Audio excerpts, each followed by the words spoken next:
Alors, ce soir, on va évoquer un sujet qui est large, on a volontairement une thématique, qui est le private equity, dans lequel vous allez avoir l'occasion de voir le parcours de Cédric Graïs, qui est ici parmi nous, voir son parcours. Il va aussi nous expliquer son entreprise, donc Motion Equity Partners, qui, je dirais, un peu dans le jargon, est appelée une boutique. Voilà, hein. Je parle par rapport à des gros mastodontes comme peut-être la BNP ou Société Générale.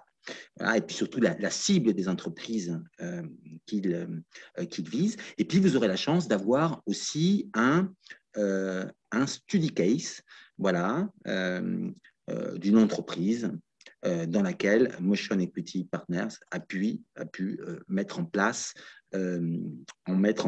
ses talents. Alors, pour revenir à notre invité, que je remercie fondamentalement parce que vous savez que dans ces métiers du private equity, on travaille énormément. Voilà, et donc c'est pas un leurre, c'est vraiment une réalité. Et donc consacrer du temps comme ça pour nos étudiants, expliquer l'entreprise, le métier, donner sa propre vision, c'est une grande chance. C'est une grande chance pour nous tous. D'autant plus que Cédric a un parcours déjà sur des études d'excellence qui pourra vous développer. Et on est très proche de lui puisqu'il est associé fondateur de Motion Equity Partners, et donc j'en dirai plus sur l'entreprise puisqu'il va lentement quand même développer ce point-là. Mais en plus de cela, il a une multicasquette. D'ailleurs, c'est un point commun qu'on a, c'est qu'il s'intéresse à l'éducation et il est aussi co-actionnaire d'une jeune école qui s'appelle Alternis et qui est basée à Bordeaux. Et donc, c'est une école de commerce qui fait de la logistique, des ressources humaines, du marketing et de la finance, et qui a un ADN qui est un peu de la même famille que des écoles comme Financia Business School, puisqu'on partage cet objectif de transmettre une qualité pédagogique à haut niveau et aussi de faire développer l'expérience professionnelle de tous les étudiants, parce qu'on croit non pas seulement dans la culture, dans l'enseignement, mais aussi dans l'expérience professionnelle, et que c'est l'avenir de demain, et que nos employeurs, futurs employeurs, souhaitent que vous ayez déjà une expérience professionnelle forte. Alors, l'autre particularité d'Alternis, c'est que Alternis est en partenariat avec Financia, très étroit, puisque Alternis s'occupe de recevoir la formation de finance d'entreprise. Hein, donc, cette année, ils vont ouvrir le M1 de finance d'entreprise à Bordeaux, et l'année prochaine, il y aura le M1 et le M2. Voilà, donc c'est un partenariat qu'on a et on est très, très content pour pouvoir rayonner sur la région du Sud-Ouest et peut-être même plus, puisque l'accessibilité à Paris est assez simple. Donc, tous les étudiants qui sont là, qui demain auraient envie de faire finance d'entreprise à Bordeaux, on peut vous l'annoncer aujourd'hui de manière officielle. Ça sera possible, puisqu'il y aura exactement le même programme miroir, je dirais, délocalisé, entre autres à Bordeaux, donc ce qui fait que vous aurez plus d'opportunités et de pouvoir bénéficier un petit peu de la localisation aussi géographique, donc ça nous fait une arc à notre corde, et tout ça, c'est entre autres aussi grâce donc à Cédric Raïs, passionné d'entrepreneur, puisque pour faire son métier, il faut l'être, et c'est grâce à tout ça qu'on peut se développer donc à Bordeaux. Et sachez que les équipes administratives, s'il y en a certains qui avaient des questions particulières sur Bordeaux, sont prêtes naturellement pour pouvoir y répondre. Sans tarder davantage, puisque j'ai promis quand même de respecter le timing d'aller voir le match, je donne la parole à Cédric Graïs. Et n'oubliez pas, pour les questions, vous pouvez les écrire, et à la fin de la session, je ferai une synthèse des questions et les poserai directement. Merci Cédric, je te donne la parole. Merci beaucoup, Alfonso, c'est très gentil. Bon, alors écoutez, je vois qu'on a beaucoup de participants. J'espère que vous m'entendrez correctement et que je pourrai du coup faire cet exposé de façon relativement claire. L'objectif, on a un petit peu échangé en amont avec Alfonso, il est triple. Il est de vous parler du private equity en général, de Motion Equity Partners en particulier, parce que finalement, la façon la plus simple d'illustrer le private equity, c'est de vous montrer un exemple et notre boutique, comme l'appelle Alfonso, est un bon exemple de ce qui se fait en private equity. Hein, et il existe plein de choses en private equity, mais j'essaierai de vous présenter ça de façon synthétique. Et pour présenter Motion Equity Partners, je vais utiliser un support un peu commercial qu'on utilise habituellement quand on rencontre pour la première fois des personnes en fusion-acquisition ou des équipes de management. Et puis, je finirai, comme l'a annoncé Alfonso, par un cas particulier, parce que finalement, il n'y a rien de tel qu'un cas pratique pour essayer d'illustrer un petit peu ce que c'est que le métier dans la réalité. Alors, je commence par le métier du private equity. Alors, le métier du private equity, il y a plein de façons de le présenter. On peut le présenter par stade de maturité d'investissement. Vous allez avoir des fonds d'investissement qui investissent extrêmement tôt au début de la vie d'une société et qui vont plutôt être des fonds early stage, qui investissent dans des startups, typiquement, en premier ou en deuxième tour, ou voire même en seed. Vous pouvez avoir des fonds qui investissent en capital développement.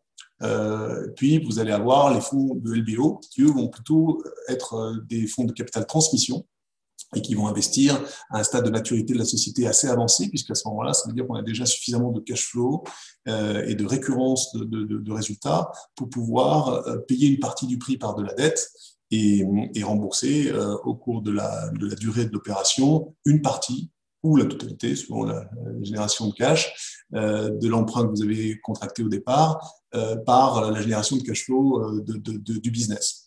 Mais une partie ne se rembourse pas et se revend à la fin et fait partie du prix qui est payé par le racheteur final.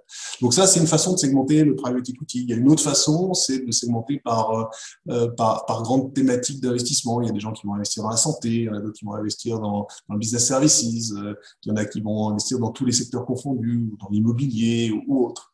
On peut aussi distinguer des fonds d'investissement qui vont être plutôt utility et donc qui vont s'inscrire dans des durées de temps extrêmement longues. Et puis, autour de cet écosystème du private equity, qui a vocation à être plutôt investisseur en capital, vont se greffer tout un tas d'autres acteurs qui vont être des fonds de dette, qui vont être des prêteurs, qui vont être des conseils en fusion-acquisition, en M&A. On entend très souvent parler de Rothschild, de Lazard, de Goldman Sachs.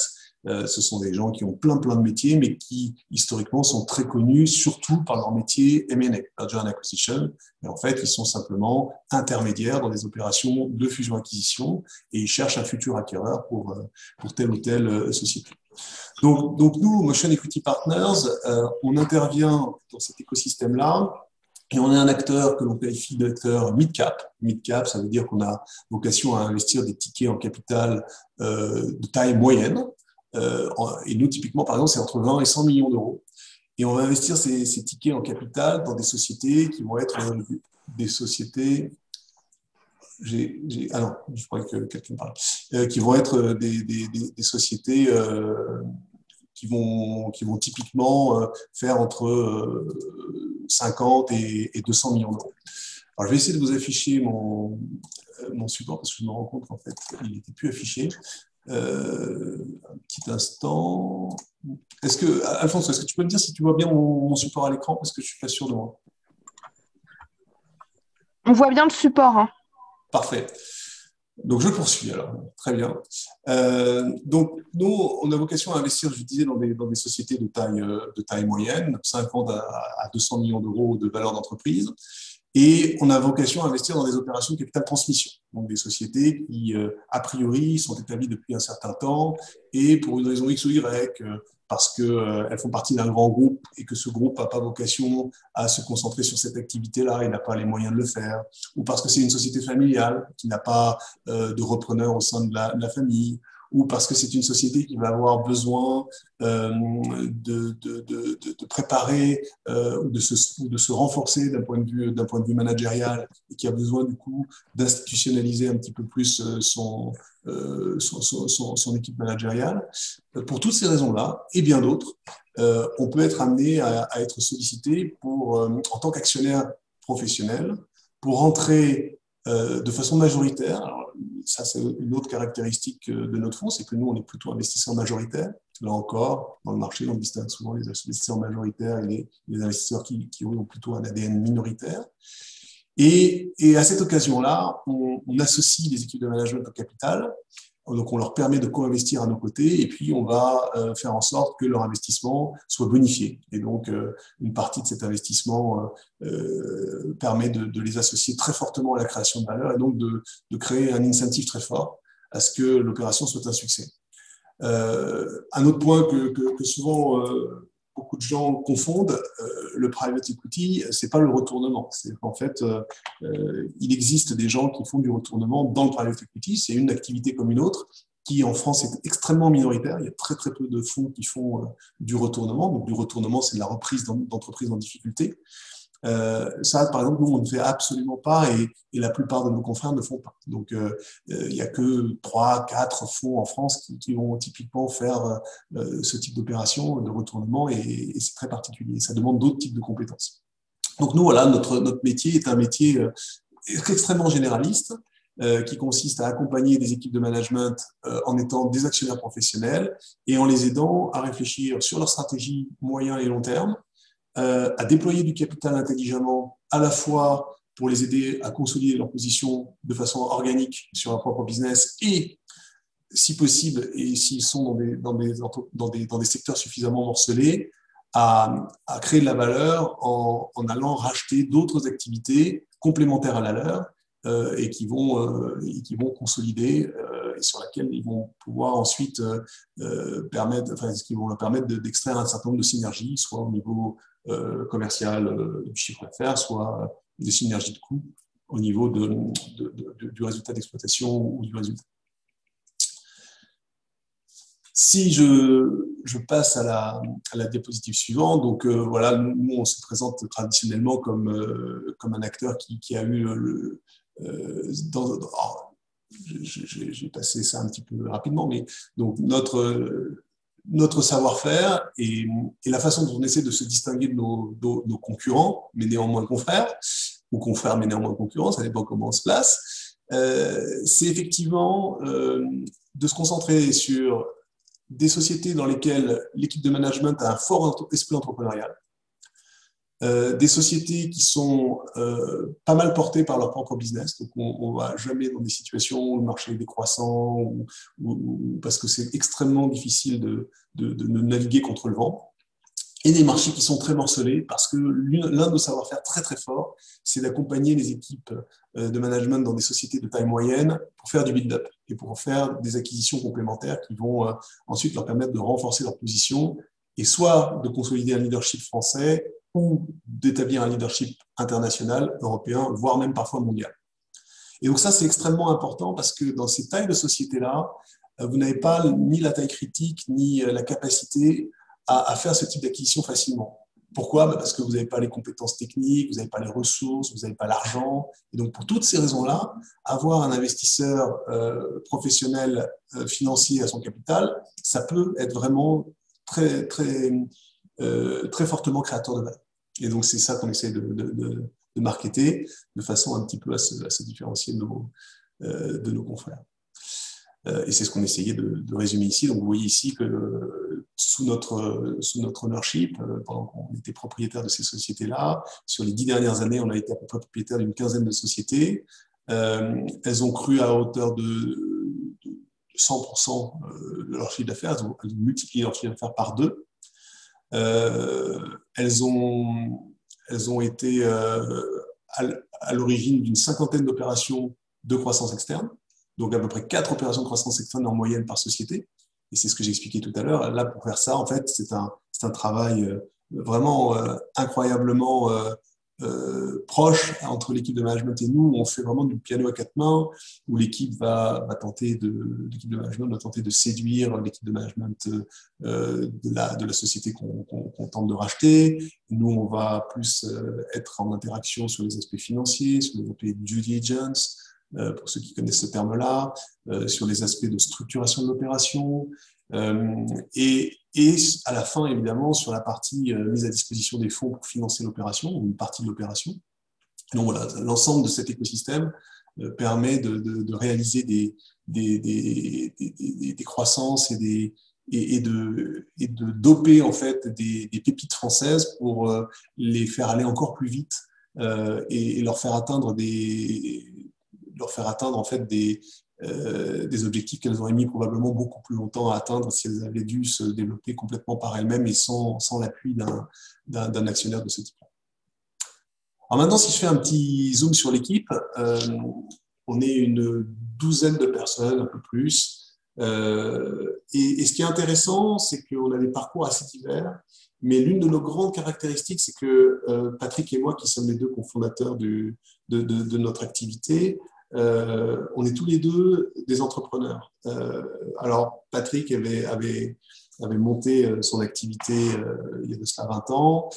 Moi, j'ai mes parents qui étaient dans le métier du conseil, qui avaient monté une activité dans le conseil dans la santé. Et puis, quand je suis sorti d'école, j'ai une formation d'ingénieur. Hein. J'ai fait Polytechnique et les ponts et chaussées. Et en fait, c'est magnifique ces formations académiques. Tout le monde est toujours très impressionné parce que c'est vrai que ce sont des cursus qui sont très élitistes en France. Mais on est complètement déconnecté du monde de l'entreprise. Et donc, j'avais une énorme frustration, c'est que j'avais à la fois la vision de ce qu'étaient des entrepreneurs, parce que mes deux parents étaient entrepreneurs, et cette frustration de me dire, ben voilà, j'ai fait des études très intéressantes, je sais probablement compter comme peu de gens savent compter, je sais inverser des matrices, je sais faire tout un tas de trucs qui ne me serviront jamais à rien, mais là-dedans, j'ai perdu en fait, j'ai jamais gagné en tout cas le contact avec l'entreprise. Et donc, je me suis dit, tiens, je vais aller faire une sorte de troisième cycle chez Arthur Andersen, qui est un cabinet d'audit, pour y apprendre à la fois la finance, la gestion, et me confronter au monde de l'entreprise, parce que j'avais cette grande frustration. Et puis ensuite, j'ai évolué, donc j'ai été amené à accompagner mon père dans la cession de sa société. Je ne voulais pas la reprendre parce que je n'avais pas les capacités techniques dans le monde de la santé pour le faire. Et puis j'étais tout jeune, hein, j'avais 23-24 ans, donc je n'étais absolument pas en mesure de le faire. Et je ne souhaitais pas le faire. Et donc je l'ai accompagné et ça a été le déclic pour moi, parce qu'en fait, je l'ai accompagné et on a vendu la société à Ernst & Young à l'époque, qui est un autre cabinet d'audit que vous connaissez peut-être. Et je me suis rendu compte que voilà, c'était un métier passionnant que d'essayer de racheter une société, que de la vendre, et que c'était ça que j'adorerais faire si ce métier existait. Puis je me suis renseigné, je me suis rendu compte que ce métier existait, et que c'était ce qu'on appelait le private equity. Alors, on a gardé cette appellation anglaise, parce qu'en fait, ce métier a été importé des US, et il existe depuis des années. Et puis à l'époque, je ne sais pas si c'était cette expérience personnelle ou si c'était parce que j'avais dû aussi voir le film avec Richard Gere qui était dans le private equity. J'avais été c'était Pretty Woman, voilà, c'est ça. Pretty Woman avec Richard Gere, et ça m'avait bien envie. Je m'étais dit, bon, finalement, c'est un métier qui a l'air sympa. Et donc, je m'étais lancé dans cette recherche de ce qu'était le métier, et j'avais voulu rentrer dans ce métier-là. Et je m'étais rendu compte que c'était un métier qui recrutait peu en sortie d'école, surtout à l'époque, c'est un peu moins vrai aujourd'hui. Et donc, j'étais rentré chez BNP Paribas dans la partie financement, avec l'idée et avec l'engagement qu'avait pris le patron à l'époque de me faire progresser vers la partie investissement. Donc, des activités comme BNP Capital Développement, BNP, la Banexi à l'époque, etc. Et puis, 2 ans plus tard, il y a eu une double OPA sur Paribas et Société Générale. Celle de Paribas a vu le jour et les activités de Paribas en private equity étaient beaucoup plus fortes. Et du coup, bref, ça ne s'est pas fait. Et du coup, je suis parti chez Apax parce qu'on est très impatient à cet âge-là et je n'avais pas envie d'attendre 3 ans de plus pour voir qui allait gagner dans la bataille entre les gars de BNP et les gars de Paribas. Et donc, je me suis dit que moi, j'allais faire la bataille ailleurs. Et donc, je suis parti chez Apax Partners, qui est un fonds assez connu et dans lequel j'ai appris beaucoup de choses. Je suis resté 6 ans. Et puis j'ai rejoint ce qui est devenu ensuite Motion Equity Partners, et dans lequel on a restructuré avec Patrick, mon associé, une activité qui était pan-européenne et qui était un petit peu en perte de focus stratégique. On l'a recentré sur la France. Voilà. Donc ça a été la genèse. Et maintenant, si je vous parle un petit peu des autres personnes qui ont rejoint l'équipe, que ce soit Anthony qui nous a rejoint il y a 11 ans, que ce soit Alexandre il y a 7 ou 8 ans, ou d'autres, vous voyez, ce sont des parcours un peu complémentaires. Il y en a qui ont fait Anthony, lui, il a fait le master de 125 de Dauphine, qui est un master très, très spécialisé dans la finance. Betsabé, elle était aussi à Dauphine, mais plutôt dans la partie Mido, et puis après, elle a fait le SCP.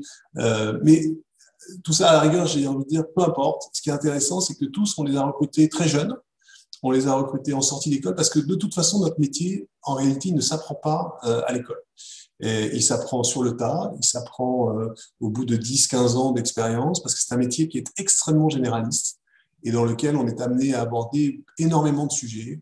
Et c'est ça qui est passionnant et c'est ça qui fait que chaque jour est différent, qui fait que chaque jour, moi, j'ai un plaisir incroyable à venir bosser, ce qui est malheureusement pas forcément le cas de tout le monde. Et donc, j'ai une énorme chance de ce point de vue-là. Et donc, dans notre métier, il faut aussi bien maîtriser les chiffres pour être capable de faire des modèles, maîtriser des aspects financiers, des aspects de gestion, des aspects fiscaux, des aspects légaux, et ça de façon cross-border, aussi bien en France, dans d'autres pays. Il faut être très pédagogue, il faut être capable de parler avec des équipes de management et de générer une certaine forme d'empathie. Et puis plus on progresse et plus on gagne en maturité, plus les sujets sont des sujets à la fin de négociation. C'est-à-dire qu'en fait, on passe notre vie à effectivement essayer dans un environnement complexe de trouver des solutions à des problèmes, de négocier des choses qui permettent d'obtenir des quadratures du cercle un peu complexes, de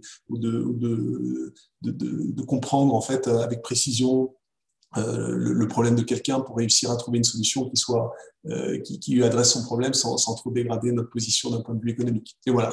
Donc c'est ça notre métier et c'est à ce titre-là extrêmement, extrêmement intéressant. Alors si je poursuis, alors évidemment, comme c'est une présentation un peu commerciale, on raconte nos éléments de différenciation, le fait qu'on soit très agile et indépendant, puisque effectivement on est 2-3 au final à pouvoir prendre des décisions. On se réunit de façon extrêmement simple, extrêmement rapide, et ça nous donne une réactivité que beaucoup de nos concurrents n'ont pas. Beaucoup d'expérience accumulée au fil des années. Et puis un point important, qui l'est de plus en plus, qui est effectivement essayer d'avoir un certain nombre de valeurs. Et ça rejoint la slide suivante où effectivement on fait partie, et c'est un point qui est très très important, on fait partie des investisseurs qui avons très très tôt considéré que les engagements ESG, environnementaux, sociaux et gouvernance d'entreprise, que ce sont des engagements extrêmement, extrêmement forts et que finalement les actionnaires finalement donnent le bon exemple. Et ils doivent le donner aussi bien dans leur société de gestion. Alors, on a par exemple des engagements de parité, où on essaye de faire en sorte, à l'horizon, je ne sais plus quel engagement qu'on a pris, je crois 3-4 ans d'aujourd'hui, d'essayer d'avoir une mixité homme-femme très forte. On essaie d'avoir des engagements également dans la façon de répartir la valeur dans les opérations qu'on réalise. Bref, tous ces types d'engagements sont des engagements qui sont de plus en plus importants et qui drivent, et c'est intéressant d'ailleurs, ça drive de plus en plus l'argent. Ça flèche aussi beaucoup l'argent, c'est que nos propres investisseurs eux-mêmes se positionnent de plus en plus en amont et essaient de comprendre si nous-mêmes on a ce type d'engagement-là et nous demandent de les respecter, ce qu'on a plaisir à faire. Après, nous, on a une forme de ESG qu'on qualifiera de très pragmatique, c'est-à-dire qu'on considère que l'ESG est un facteur de création de valeur et doit rester un facteur de création de valeur et ne doit pas être un ESG qui est de l'ESG bashing, dans lequel vous n'arrêtez pas de faire à corps et à cri de l'ESG sans réfléchir à ce que vous faites et en étant parfois contre-productif ou en détruisant des choses qui marchent. Voilà. Donc ça, c'était la petite minute engagement et valeur. Si je poursuis dans le cadre de la présentation, donc, comme je vous le disais, nous, notre caractéristique, c'est d'essayer d'accompagner les sociétés de taille intermédiaire dans la consolidation de leur leadership. Cette action-là, elle se fait à la fois en les aidant à bien sécuriser leur stratégie, mais elle se fait aussi en déployant du capital à leur côté pour faire des acquisitions complémentaires. Et c'est ce que j'appelle ici la stratégie de buy and build, d'achat et de consolidation. On apporte également à l'ensemble des actionnaires avec lesquels on s'associe et des managers avec lesquels on s'associe, on apporte à la fois une vision stratégique, moyen, long terme, à la fois des éléments financiers, donc on rejoint le côté fusion-acquisition, on rejoint le côté mise à disposition de fonds complémentaires, et puis aussi, même si c'est pas notre métier d'être manager, on a quand même cette expérience opérationnelle forte, parce qu'en fait, ça fait quand même 20 ans pratiquement que Patrick, moi, et pratiquement 10-15 ans que nos autres associés plus jeunes font ce métier-là. Et quand vous avez fait ce métier-là pendant aussi longtemps, vous avez vu des dizaines et des dizaines de situations, voire même parfois des centaines de situations. Et donc, vous êtes capable, sur des problématiques données, de trouver le bon expert, de partager de l'expérience, de mettre en contact des personnes parce que vous avez un réseau très dense. Et il est rare qu'une problématique, même complexe, n'ait pas été déjà rencontrée et n'ait pas déjà fait l'objet d'une courbe d'expérience qui vous permet ensuite, vous, de capitaliser là-dessus et de plus rapidement trouver la solution. Et donc, cette expérience-là, on la met à disposition des équipes avec lesquelles on s'associe. Et c'est d'une grande valeur. C'est-à-dire qu'effectivement, quand vous devez changer un logiciel ERP dans votre société, que vous ne l'avez jamais fait, le fait qu'on soit capable de mettre à disposition de la personne qui va être en charge de cette transformation-là, d'être capable de le mettre en rapport avec une, deux, trois personnes qui ont déjà fait ça, qui ont déjà été confrontées à ces problèmes-là, mais ça a une valeur énorme. Quand on a une activité qui était brick and mortar historiquement et qui a envie de se développer sur le web, mettre en place un site marchand, mettre en place les interconnexions, mettre en place la logistique qui va avec. Quand vous le faites pour la première fois, c'est compliqué. Si vous êtes capable d'aller chercher les 2-3 experts qui l'ont déjà fait et qui ont été en position de succès dans cette implémentation-là, ça change la donne. C'est-à-dire qu'au lieu de mettre 6 mois, vous allez en mettre 3, au lieu de perdre 1 million d'euros à faire des essais et des erreurs, vous allez faire la même chose avec 2 fois moins de budget, etc. Donc, ce sont autant d'expériences qu'on essaie de partager. Je reviens à nos moutons sur le côté un petit peu transformant qu'on arrive parfois à apporter aux sociétés dans lesquelles on investit par le côté acquisition complémentaire, le fameux buy and build. Et donc là, on illustre sur cette planche-là, on illustre les acquisitions qu'on a été amené à faire sur les sociétés dans lesquelles on a investi. En jaune, vous avez toutes les sociétés qu'on a été amené à racheter un petit peu partout en Europe sur la partie gauche de la planche, aux États-Unis sur la deuxième partie là, que vous voyez ici, en Amérique du Sud et puis même en Asie-Pacifique, etc. Et les points verts, ce sont les ouvertures de sites de zéro, ce qu'on appelle les greenfields dans le jargon anglo-saxon. Je suis désolé, hein, il y a énormément d'anglo-saxons dans les terminologies que j'utilise. C'est pas du snobisme, c'est les termes que tout le monde emploie et qui, pour beaucoup d'entre eux, viennent des États-Unis ou de l'Angleterre, qui ont 10 à 15 ans d'avance dans notre métier et donc qui ont été précurseurs sur beaucoup de sujets. Et donc, effectivement, monter une activité de zéro, ça s'appelle dans le jargon monter un greenfield, et c'est la terminologie anglaise. Et donc, ça nous est arrivé très souvent. Vous voyez ici, en Italie, en République tchèque, ou en Turquie, je ne sais plus trop où c'était.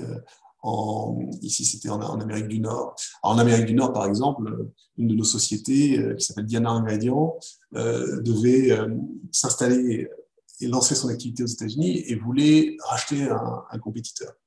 Et après avoir fait nos due diligence sur le compétiteur, on s'est rendu compte que l'activité était sous forte pression, sur ses marges, était peu rentable, ne marchait pas bien, etc. Et donc, on est arrivé à la conclusion que si on devait acheter cette société, on allait surtout acheter beaucoup de problèmes. Et donc, on s'est dit, mais pourquoi est-ce qu'on ne démarrerait pas de zéro? Et puis, on a pris notre petit bâton de pèlerin, aidé évidemment par certains de nos investisseurs qui étaient américains. Et on est allé rencontrer 2 ou 3 gouverneurs, un truc incroyable. On est allé rencontrer des gouverneurs dans 2 ou 3 des États américains pour aller négocier les subventions qu'ils allaient nous offrir pour l'ouverture d'une usine là-bas et les emplois qui allaient être créés avec l'ouverture de cette usine. Et donc, on s'est retrouvé à finalement opter pour la Caroline du Nord. Donc, c'est le petit point vert que vous voyez, l'un des petits points verts que vous voyez là. Ça doit être celui-là, je pense. On a opté pour la Caroline du Nord et on a ouvert une usine de 10 000 mètres carrés. On a créé une centaine d'emplois en Caroline du Nord et on s'en est beaucoup, beaucoup mieux sorti que si on avait racheté l'autre société qui avait finalement été d'ailleurs rachetée par un autre concurrent et qui derrière a mordu la poussière. Donc, c'est bien de pouvoir faire des acquisitions, c'est encore mieux de bien les choisir et de ne pas faire n'importe quoi. Et d'ailleurs, pour faire les 50 acquisitions que je vous ai citées tout à l'heure sur les boîtes du portefeuille depuis une dizaine d'années, on a dû regarder pas loin de 150 ou 200 opportunités. Donc, en fait, on reste extrêmement sélectif dans les opportunités qu'on regarde. Alors, ce côté sélectif, hein, c'est quelque chose que l'on retrouve aussi dans nos métiers. Il faut savoir une chose, nous, on fait pratiquement 2 opérations par an. C'est pas beaucoup. 1 à 2 opérations par an, même, je peux vous dire. Pour faire 1 à 2 opérations par an, on en regarde 50 de façon bref, c'est-à-dire moins d'une semaine. Et dans ces 50, il y en a une dizaine sur lesquelles on va vraiment se concentrer, donc sur lesquelles on va travailler plusieurs mois, etc. Et sur la dizaine, il y en a peut-être 5 sur lesquelles on va vraiment être extrêmement motivé et tout faire pour les gagner, et on va gagner 2. Donc, c'est un métier dans lequel il y a beaucoup de concurrence, beaucoup de compétition, les prix sont élevés. Et donc, il faut à la fois être au bon moment, au bon endroit, bien connaître les secteurs d'activité dans lesquels vous investissez et être capable de faire la différence auprès des équipes de management et auprès des actionnaires historiques qui sont vendeurs pour essayer de faire en sorte de ne pas payer trop cher, puisqu'à la fin, sinon, la seule façon de se démarquer, c'est finalement de payer plus cher que les autres. Sur cette planche-là, on illustre notre portefeuille à date. 6 sociétés en portefeuille, donc pas énorme, hein. Habituellement, vous verrez chez certains de nos confrères plutôt 15 ou 20 sociétés. Nous, c'est 6 sociétés. Pourquoi ? D'une part, parce qu'on a repris l'activité avec Patrick il y a 7 ou 8 ans, un peu plus, une dizaine d'années, depuis 2011. Mais effectivement, on a cette stratégie qui consiste à être relativement concentré sur les sociétés dans lesquelles on investit, de façon à pouvoir se mettre à disposition des équipes de management. Et donc ça ne peut se faire que si vous avez potentiellement 1 à 2 personnes qui peuvent systématiquement être au service de l'équipe si l'équipe en a besoin. Donc c'est ce qu'on fait. Et puis quand vous avez finalement, vous mettez bout à bout les nouveaux investissements sur lesquels vous voulez vous positionner, les sociétés, la gestion courante des sociétés sur lesquelles vous avez facilement 1, 2, 3 interactions par semaine selon les stades de maturité des sociétés avec lesquelles vous interagissez, plus les build-up, plus les sociétés que vous allez vendre, et ça occupe une journée, une semaine et une année très très vite. Et donc, il n'y a pas de quoi chômer. Les sociétés qu'on a actuellement en portefeuille, alors on en a vendu 2 récemment, ce qui explique aussi peut-être le fait qu'on en ait 6. On en a 2 dans le secteur de la santé, qui sont EA Pharma et Minley. On en a 2 dans le secteur du packaging, Ole Weber et Omnipack. On en a une dans le secteur de l'agri-food, Olmix, et puis on en a une dans le secteur de la formation et de l'éducation, qui est Educastri. Alors, chacune de ces sociétés, évidemment, a ses caractéristiques, mais vous voyez que finalement, les secteurs d'activité sur lesquels on se concentre sont des secteurs qui sont plutôt porteurs, assez résilients, parce que c'est très difficile de faire des opérations à effet de levier sur des secteurs cycliques, c'est même impossible. Et alors, je vois qu'il y a des gens qui ont coupé leur micro, voilà, parfait. Et on est effectivement à chaque fois dans des situations de secteurs qui sont assez morcelés et où à la fois la société connaît une croissance dynamique sur son segment et en plus est en position de consolider son marché, comme je vous l'ai expliqué tout à l'heure. Et donc, en deuxième partie, tout à l'heure, je vous parlerai d'Omnipack, qui est l'une des sociétés dans lesquelles on était rentré en 2014 et qu'on vient de revendre et dans laquelle on réinvestit, parce qu'on est tellement convaincu que ça va être une société dans laquelle énormément de choses se sont maintenant très très bien alignée qu'on regrette de la vendre maintenant, on trouve que c'est trop tôt et donc on souhaiterait la garder un petit peu plus longtemps. Donc voilà pour ce qui est un petit peu de Motion, ce qui est du private equity. Alors, je vous prie de m'en excuser, hein, je suis allé volontairement un petit peu vite parce que l'idée c'est de présenter ça de façon un petit peu rapide. Et puis maintenant, je vais passer 10 minutes sur le case study, puis après je pourrais vous présenter un peu plus précisément, enfin je pourrais répondre à vos questions. Alfonso, je vois que tu avais coupé ton micro, enfin, remis ton micro, tu voulais intervenir peut-être. Non, ben écoute, c'est parfait. On peut passer au study case. Ouais. 10 minutes, c'est très bien. 10 minutes, c'est très bien le study case. Et puis, comme ça, les jeunes étudiants peuvent préparer leurs questions pour les écrire. Et il nous restera un petit moment pour les questions et ça sera parfait pour le timing. Parfait. Donc, je te laisse faire le study case. Exactement. Alors, avant de faire le study case ou le case study, je vais rapidement prendre l'avantage de cette dernière planche qui montre tout le portefeuille historique dans lequel on a été amené à investir dans le passé, sur les 10 dernières années. Et vous voyez, c'est très, très varié, en fait. Altaïr, c'est une société qui fait des produits d'entretien. Peut-être certains d'entre vous connaissent Starwax, Cinto, Capo, qui sont des produits distribués en grande surface bricolage, chez Leroy Merlin, Castorama, etc. Cellular Line, c'est une société en Italie qui fait des accessoires pour les téléphones et les tablettes, aussi bien des oreillettes que des alimentations, que des protections d'écran, que des coques, etc. Arcaplanet, rien à voir, c'est en Italie aussi, mais c'est un business de retail avec des points de vente dans lesquels vous avez tout pour l'animal de compagnie, depuis l'alimentation, en passant par les accessoires, etc. Full Six, qui est en bas, c'est une agence de pub 360. Alors, pourquoi je vous donne ces différents exemples? Vous voyez, on a mis des petites astérix bleues sur les sociétés qui se sont vendues à la fin à un industriel. Alors, c'est assez intéressant parce qu'en fait, ça montre bien le travail qui peut être fait par un acteur du private equity. C'est que racheter une société, l'aider à croître, à passer sur le radar, à mieux concentrer sa stratégie sur des éléments qui sont vraiment clés sur lesquels elle excelle, eh bien, c'est synonyme à la fin aussi d'un certain degré de succès et d'une capacité à être une société sur laquelle des gros acteurs peuvent être absolument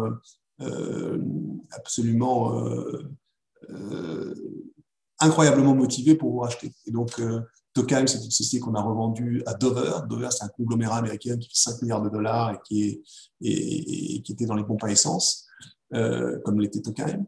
Full Six, on l'a revendu à Havas, groupe Havas. Diana Ingrédients, on l'a revendu à un groupe allemand qui s'appelle Symrise, qui est coté en bourse et qui vaut 2 ou 3 milliards. Xetic, qui était dans l'automobile, on l'a revendu à Magna, qui est un groupe canadien, une espèce de gros Valeo canadien. Et Gardiner, groupe, on l'a revendu à un gros groupe américain également qui était spécialisé dans les matériels de sécurité. Donc en fait, l'un des rôles aussi des acteurs du private equity, ça peut être d'aider des business à se structurer et à devenir ensuite tellement incontournables dans leur niche qu'ils trouvent leur place naturellement au sein d'un groupe beaucoup plus grand. Ou au contraire, ça peut être d'aider à transmettre une société pour que l'équipe de management puisse ensuite poursuivre sa stratégie de façon beaucoup plus concentrée. Et donc, c'est celles qui n'ont pas de point bleu, elles ont été plutôt vendues à des fonds d'investissement comme nous. Altaïr, ça a été vendu à Euraseo. Arcaplanet a été revendu également à un gros fonds d'investissement anglais et Morrison également. Voilà. Alors maintenant, je passe au cas Omnipac. Alors, Omnipac, une société qui est spécialisée dans le packaging, comme son nom l'indique. Quand on l'a racheté en 2014, cette société s'appelait Cellulose de la Loire. Je vais passer d'ailleurs à la slide d'après. Voilà. Ça s'appelait Cellulose de la Loire. Ici, vous avez une photo en 2014. 32 millions d'euros de chiffre d'affaires, 5 ou 6 millions d'euros d'EBITDA. Spécialisé dans le packaging avicole des plateaux à œufs principalement. Et donc, ça fabrique des plateaux à œufs en cellulose moulée, comme vous avez déjà dû en voir probablement un des tas, soit dans votre distributeur préféré, chez Carrefour, ou sur le marché, ou je ne sais où. Et et voilà, et c'était les professionnels de ça, et ils étaient tellement bons là-dedans qu'ils pouvaient exporter leur plateau, alors que franchement, ça n'a pas non plus une valeur ajoutée phénoménale, jusqu'en Pologne, supporter des coûts logistiques qui se chiffraient à hauteur de 15 ou 20 euros les milles par rapport à un prix de vente qui était autour de 35 euros les milles, et encore réussir à vendre à la fin ce produit à 50 euros et faire 30% de marge. Alors que le concurrent le plus proche, qui était en République tchèque, lui, à ce prix-là, il ne gagnait pas un copec. Et donc, on s'est rendu compte que cette société, elle avait ce savoir-faire, cette excellence que peu de sociétés dans ce secteur-là avaient, mais elle était monoproduit, monosite. Mais à côté de ça, elle était sur un type de packaging, la cellulose moulée, la fibre moulée, qui était un packaging très intéressant, parce que c'était un packaging qui était naturel, qui utilise du papier recyclé, qui se recycle lui-même, qui se déforme très facilement, qui absorbe les chocs, qui absorbe l'humidité. Et donc, on savait que ce type de packaging-là avait vocation à prendre de plus en plus d'essor au fur et à mesure que le plastique devenait compliqué à gérer ou devenait interdit tout simplement. Et donc, on avait, dans notre thèse d'investissement, souvent c'est ce qu'on essaie de déployer quand on investit dans une société, on se dit, bon, où est-ce qu'on va créer de la valeur?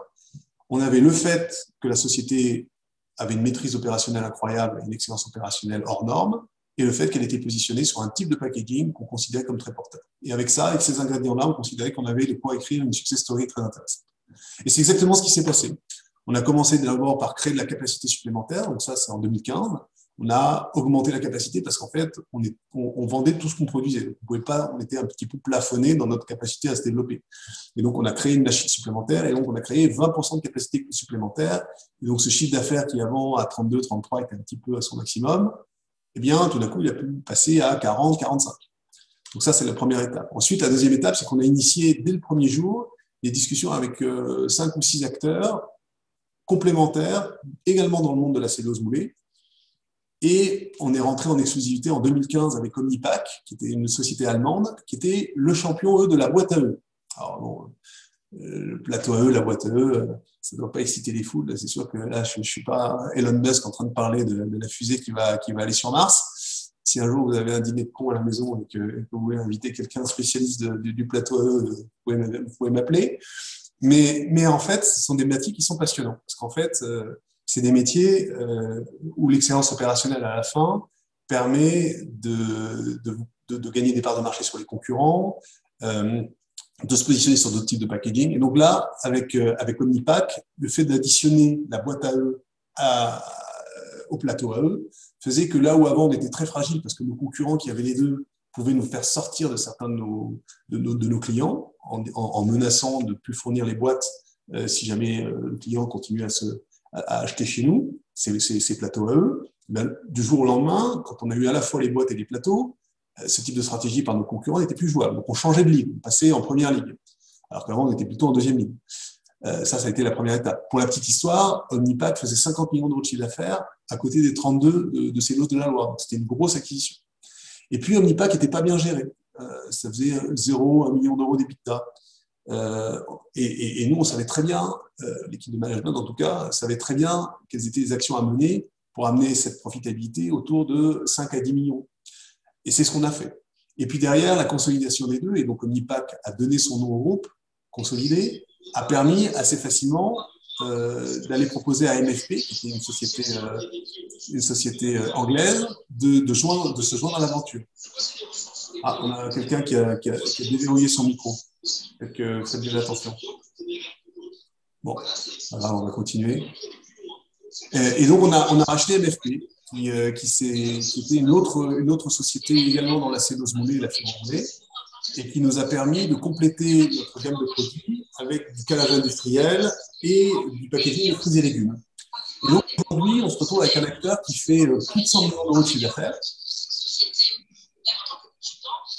Est-ce qu'il y a moyen de vous couper le micro de monsieur Ibri Fares? J'ai repéré le fautif. Voilà, parfait. Et donc, aujourd'hui, on est sur 3 types de packaging. Le packaging pour les œufs, le packaging alimentaire, 4 types de packaging, le packaging médical et le packaging de calage industriel. L'œuf, ça croît à 2-3%, c'est stable, c'est notre vache à lait. L'alimentaire, ça croît à 20-30% parce que ça remplace le plastique avec des dynamiques incroyables. Et le calage industriel, ça remplace le polystyrène pour caler les gros appareils, les télés, les ordinateurs. Maintenant, même votre iPad, si vous avez acheté récemment un produit Apple, vous verrez qu'il est calé dans de la cellulose moulée et non plus dans du polyester comme avant, ou comme du plastique comme avant. Et puis également les produits médicaux à usage unique, du type des crachoirs ou autres. Donc voilà, l'ensemble de cette gamme-là offre aujourd'hui un profil de croissance au groupe qui est complètement différent de celui qu'il avait il y a 6 ans. Avant, on était sur le plateau AE. Le plateau AE, c'est des œufs, et les œufs, c'est 2% par an dans les bonnes années et 1% par an les mauvaises années. Ben voilà, aujourd'hui, on a un profil de croissance qui fait plutôt 5 ou 6% et une équipe qui a pu vraiment déployer son savoir-faire partout en Europe et qui aujourd'hui est à l'orée d'une nouvelle aventure dans laquelle ils vont pouvoir se développer encore plus. Et donc ça a fait passer le business donc de 32 millions à 100 millions d'euros de chiffre d'affaires. Sur cette croissance qui fait à peu près 70 millions, il y en a les 2 tiers qui s'est fait par croissance externe et puis il y en a 1 tiers qui s'est fait par croissance organique. Et alors bon, comme c'était un petit peu indécent, je ne l'ai pas précisé, mais en fait, l'EBITDA, il est passé de 6 millions à 22 millions. Et donc, ça a permis, en plus, en tant qu'investisseur, de faire une belle opération puisqu'on a fait pas loin de 10 fois notre argent. Et donc, c'est sûr que c'est sympa. Voilà. Mais au-delà de ça, et ce qui est plus important encore que l'argent, parce que l'argent c'est quelque chose, mais construire un acteur international qui a une position de leadership comme l'a Omnipac aujourd'hui, c'est encore plus satisfaisant parce que là, vous avez vraiment mis sur une lampe de une rampe de lancement un business qui auparavant était vraiment cantonné dans une activité qui était plafonné partout en fait. Quand vous vendez juste des plateaux AE avec une usine, ben, vous ne pouvez pas malheureusement faire des étincelles au-delà de votre champ d'action. Voilà pour notre présentation. Je pense que j'ai tenu à peu près le timing. Eh ben, c'est parfait, Cédric. Merci beaucoup pour cette présentation. En attendant un petit peu les questions, c'est toujours un peu l'habitude, je suis un petit peu timide. Profitez-en parce que c'est pas toujours évident d'avoir un président, un fondateur, en tout cas d'une société de private equity. Et je sais que c'est un métier qui fait souvent rêver. Et en ce moment, on en parle ces dernières années énormément. Donc, profitez-en pour avoir un contact direct. Entre-temps, moi, j'avais une petite question, Cédric. Qui concerne, entre autres, bon, on imagine et on enseigne énormément en cours l'évaluation des entreprises, faire l'analyse financière, aller décortiquer les entreprises. Bon, il y a aussi un aspect juridique qu'on essaie de nous transmettre à nos étudiants. Des fois, ils sont un petit peu surpris parce qu'il y ait autant de juridique dans le private equity, mais c'est une réalité et bon, ça va pas, ça va plutôt aller en croissance. Et donc ça, c'est des métiers qui sont assez techniques. Mais comment est-ce que tu appréhendes, par exemple, le management, c'est-à-dire aller définir que c'est un bon management, que c'est un management qui a un potentiel, qui est qualitatif, parce que là, effectivement, il y a des instruments qui existent, mais on est sur quelque chose d'un peu moins technique qu'un tableau Excel. C'est ce qui fait pour moi la beauté de ce métier, puisque ça mixe beaucoup de compétences, entre autres, à maîtriser. Et là, je pense, entre autres, à des compétences qui sont humaines. Donc, sans nous dévoiler aussi tous les secrets de Motion Equity Partner, mais comment tu appréhendes ce volet humain du management?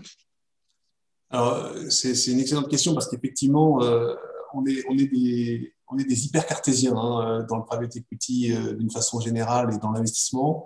Et à la fin, si vous restez dans votre environnement hyper cartésien, vous ne faites jamais une seule opération. Pourquoi? Parce qu'à la fin, il y a de l'humain, à la fin, il y a des risques, à la fin, il y a des convictions. Et donc, forcément, à un moment donné, il faut franchir le pas, faire un pari, avoir une intimité forte avec une équipe de management avec laquelle vous tissez des liens et avec laquelle vous allez à un moment donné faire un saut de confiance et du coup avoir forcément une certaine forme de confiance dans la façon dont ils pensent être capables d'adresser un certain nombre des problèmes que vous identifiez ensemble. Et donc, la dimension humaine, plus on devient, effectivement, plus on a d'expérience dans ce métier-là, plus c'est la dimension que je qualifierais comme étant la plus importante. Et elle permet à la fois de nous positionner pour pouvoir être choisis à la fin comme potentiel partenaire, parce qu'en fait, il ne faut pas s'imaginer que c'est nous qui choisissons les sociétés dans lesquelles on va investir. C'est tout à fait le contraire. En fait, on est depuis des années et des années dans un marché de vendeurs, et non pas dans un marché d'acheteurs. Et donc, pour une société qui se vend de qualité, il y a 10 potentiels candidats au rachat, dont potentiellement nous. Et donc, savoir montrer de l'empathie vis-à-vis des équipes, comprendre leur business sans interférer avec eux et leur montrer la valeur qu'on va être capable de leur apporter et pourquoi est-ce que s'ils font le bout de chemin avec nous, ils vont être mieux lotis que s'ils le font avec quelqu'un d'autre, c'est absolument clé. Alors, j'en profite et je te coupe un petit peu pour un peu orienter, puisque tu as abordé une des questions qui vient d'être posée, puisque un de nos étudiants pose la question si, en gros, comment vous faites pour votre, ce qu'on appelle votre pipeline de dossiers. Ouais. Donc, il demande si effectivement, est-ce que c'est vous qui démarchez, alors, ou est-ce que c'est les sociétés? Effectivement, en fait, c'est un mix des deux. C'est-à-dire qu'en fait, dans notre métier, il faut la conjonction de plein de choses. Il faut que, quand vous voulez acheter une société, si demain je vais acheter SpaceX, au-delà du fait qu'elle est cotée et que c'est compliqué, mais si elle était privée, si Elon Musk n'a pas envie de me vendre, il ne me vendra pas. Donc en fait, il faut que vous ayez envie de racheter la société, il faut qu'en face, le gars qui est propriétaire ou les personnes qui sont propriétaires aient envie de vous la vendre. Et donc ça demande un certain alignement d'étoiles qui n'est pas forcément évident à trouver. Donc en fait, nous, on s'intéresse à des secteurs et à des sous-secteurs qui sont pas très nombreux, qui sont pas très nombreux, mais qui couvrent quand même à peu près 60-70% de l'activité, qui sont la santé, le business services, l'agri-food, tout ce qui est formation, mais ça rentre dans les business services en fait, l'industrie légère, et je pense que j'ai rien oublié. Et ces secteurs-là, ensuite, on va creuser des sous-segments qui nous paraissent intéressants. Typiquement, dans le secteur de la santé, à un moment, on a pratiquement scanné tout ce qui existait dans le domaine de la prothèse, depuis la prothèse orthopédique jusqu'à la prothèse dentaire, en passant par tout type de prothèse. Et d'ailleurs, c'est comme ça qu'on a fait l'opération Minet, qui était un guide de prothèse dentaire. Donc, qu'est-ce qui se passe? On identifie des sociétés, on rentre en contact avec elles de façon proactive, donc ça répond à la question. Et puis, 9 fois sur 10, c'est pas le bon moment, où les gens sont pas vendeurs, où il n'y a pas de deal. Mais dans le temps, au bout d'1, 2, 3 ans, les personnes que vous avez rencontrées, à un moment donné, va se poser une problématique de succession potentielle, et là, elles vont potentiellement penser à vous. Ou alors, elles vont s'approcher d'une équipe de fusion-acquisition qui va les aider à organiser un processus de vente pour qu'il y ait plusieurs acquéreurs potentiels. Et là, quand l'équipe va les préparer à la vente, l'équipe va leur dire est-ce que vous avez déjà rencontré des gens, etc. Et potentiellement, on va être un peu mieux placé que si on attend d'être appelé par Lazare ou par Rothschild qui va nous dire tiens, j'ai cette boîte à vendre, est-ce que ça peut vous intéresser? Alors, dans notre pipe à nous, je vous disais tout à l'heure, on regarde une cinquantaine de sociétés par an. En réalité, on nous en présente plutôt 200. Et les 150 qu'on ne regarde pas, c'est des sociétés soit qui sont dans des secteurs qu'on n'aime pas, qui sont trop cycliques, ou qui sont dans des secteurs d'activité qui ne sont juste pas nos segments, ou dans lesquels on va être en position trop minoritaire, etc. Soit des sociétés dans lesquelles ensuite, dans celles qu'on va regarder, on va se concentrer plutôt sur les 50, je dirais qu'il y en a à peu près les 2 tiers qui vont être amenés par des intermédiaires, donc des banques d'affaires, les fameux M&A. Et sur ces 35 qu'on va regarder, la plupart sont des sociétés auprès desquelles on s'est déjà manifesté et qui nous connaissent déjà un peu. C'est très rare qu'on soit en position de gagner une opération en partant tard dans une course. Ça arrive, mais c'est assez rare. Donc voilà, ça répond, je pense, en partie. Exactement. Alors, j'avais la prochaine question, et qu'on retrouve dans plusieurs. Un de nos étudiants demandait quel est le ticket d'entrée. Donc, moi, je vais la poser un petit peu différent. C'est est-ce que demain, si je souhaite investir une partie de mon patrimoine en private equity, est-ce que je peux investir chez Motion Equity Partners? Si oui, quel est le ticket d'entrée. Et ma deuxième question, c'est aujourd'hui, quels sont vos investisseurs? C'est plutôt des institutionnels? Quel type de taille ils ont à peu près? Comment vous répartissez en gros votre actionnariat? Est-ce que vous avez des family office sur certains gros tickets? Voilà. Alors, en fait, le métier du private equity est un métier d'investissement professionnel. Donc, en fait, un particulier peut investir dans notre métier à condition de remplir. Donc, c'est un métier qui est très, très réglementé. On a une certification AMF, une réglementation AMF, on a un numéro d'agrément. On peut pas faire appel public à l'épargne, ça veut dire qu'on peut pas, comme ça, sortir dans la nature avec un prospectus, par exemple, et aller proposer à des gens non expérimentés d'investir dans nos fonds. Et donc, ça limite énormément la capacité que l'on a. Donc, on peut pas faire de prospection active vis-à-vis de personnes physiques, typiquement. Ni on a le droit de le faire, ni on est équipé pour le faire. Donc, ce n'est pas du tout notre cible. Donc, les investisseurs chez nous, ils sont de 3 ou 4 grandes catégories.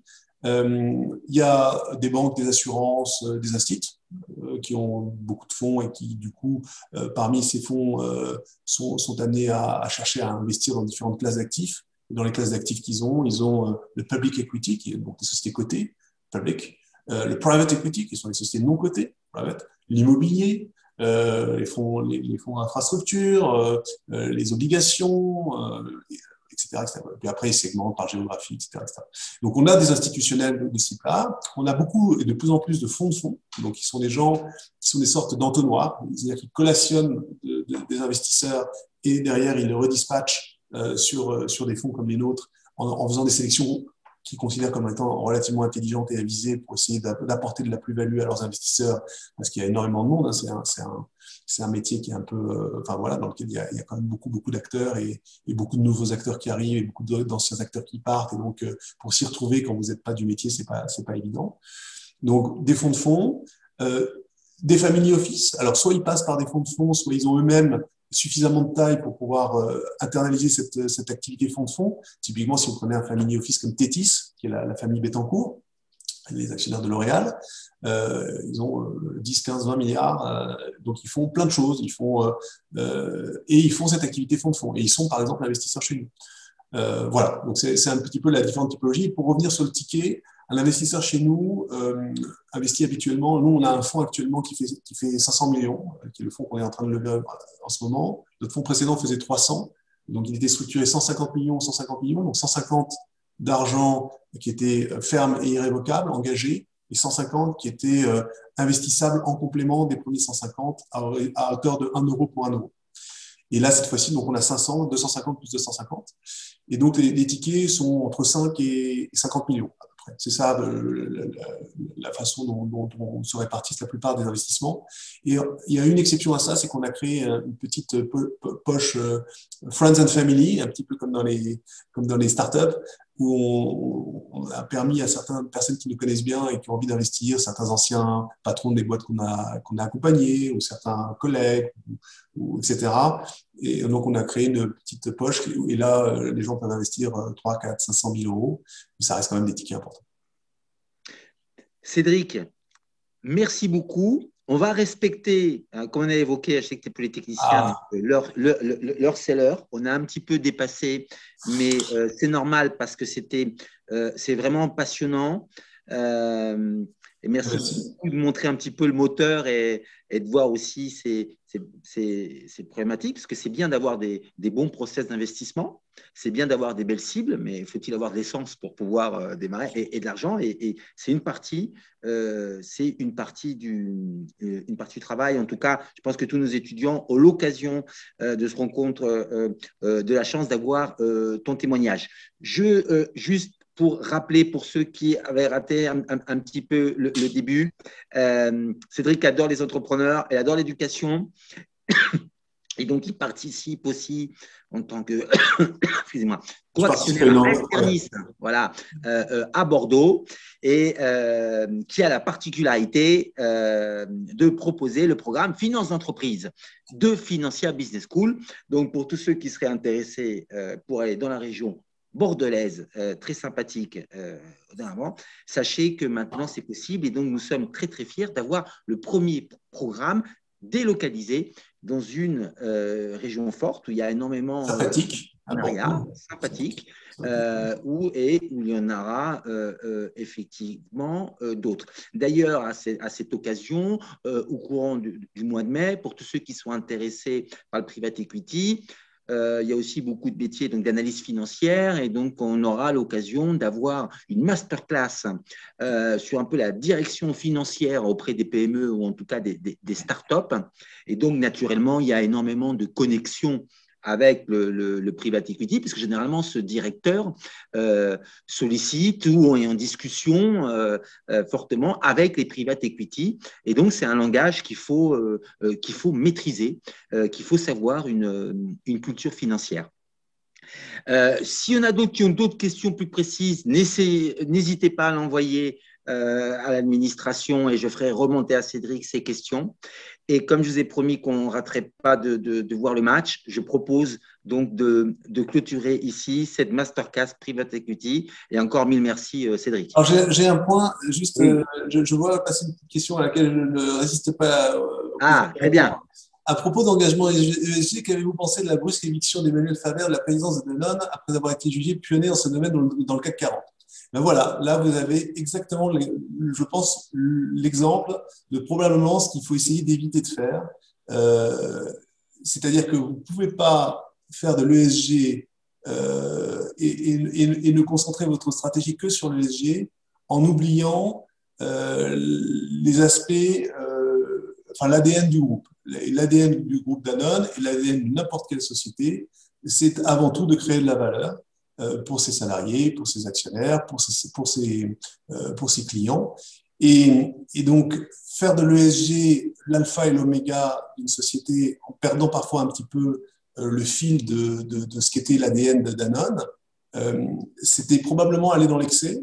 Et bon, j'ai été un peu choqué de son éviction brutale, mais pas surpris, parce que vous ne pouvez pas faire de l'ESG et au détriment de la rentabilité. Vous le faites forcément en plus de la rentabilité. C'est-à-dire qu'il faut être exigeant, c'est pas ou, c'est et. C'est-à-dire qu'il faut être exigeant sur tous les aspects. Et en fait, je pense qu'il avait peut-être un peu péché sur les aspects financiers, je ne connais pas les détails, et du coup, je pense que le fait d'avoir tellement fait de ESG bashing pendant toute sa présidence n'a pas aidé, parce que du coup, les gens ne savaient plus trop s'ils prenaient des décisions, parce que stratégiquement, elles étaient bonnes pour le groupe, pour les actionnaires et pour les salariés et pour les clients, ou si c'était parce que c'était devenu son alpha et son oméga. Donc, c'est mon interprétation à moi, après il peut y en avoir d'autres. Voilà. Bon, merci, d'autant plus, c'est une question, effectivement, j'ai laissé un petit peu de côté, mais une question d'un grand professeur à nous, M. Bradford, voilà, et qui est ravi. Alors, un de nos étudiants qui a un petit peu d'humour, excuse-moi, à quelle heure est le match? Alors, c'est 21h. Voilà, 21h, c'est ça, il est fort en finance, il connaît le planning de ce soir. 21h, c'est contre City. Et, voilà. Et je peux vous dire, ça va être dur. Bon, Cédric, mille merci. Et donc, je coupe la caméra et je te dis à très bientôt. Merci. Et merci pour votre assistance. On rencontrer Alternis avec grand plaisir. Merci. À bientôt. Au revoir.